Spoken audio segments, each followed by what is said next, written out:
तू मोठा होशील असं मला मंगलमय आशीर्वाद. हे नारायण तुझे नुसते कोरडे आशीर्वाद मला नकोय. कोरडे म्हणजे तुझ्या देवतत्व आहे, माझ्या भक्ती तत्व समावलेलं आहे. आणि म्हणूनच देवा याच्या पुढे मी जसं सांगेन तसं तशी तशी कृती तुझ्या हातून घडली पाहिजे ही माझी अपेक्षा. ही तुझी अपेक्षा वाईट आहे, चुकीची आहे. कारण विश्वाचा मी देव आहे. ज्या देवाला भक्तानो देवाची भक्ती केली तो भक्त अजरामर व्हावा ही आम्हा देवतांची प्रामाणिक इच्छा असते. पण त्याच्यामुळे तू म्हणालास की या विश्वाच्या देवानं म्हणे माझं आज्ञांकित व्हावं हे कधीही म्हणणार नाही.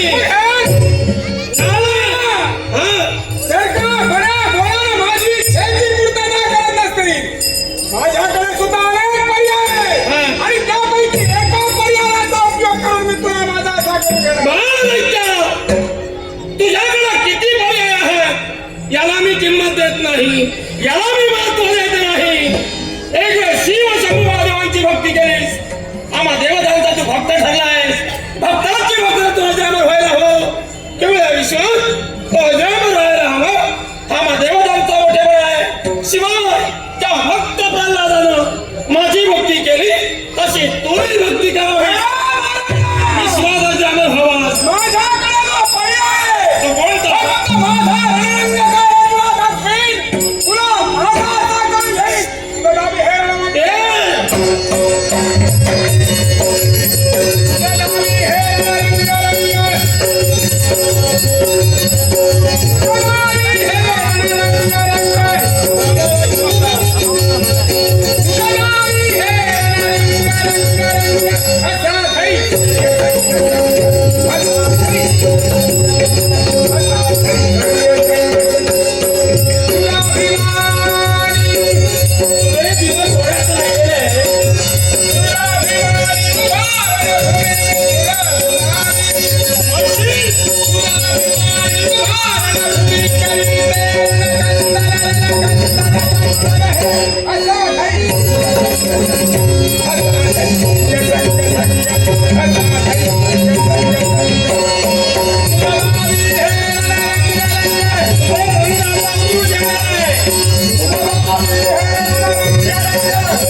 विश्वाचा देवच आहे.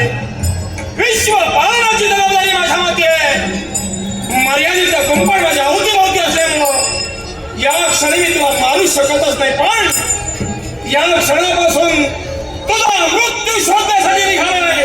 जात असताना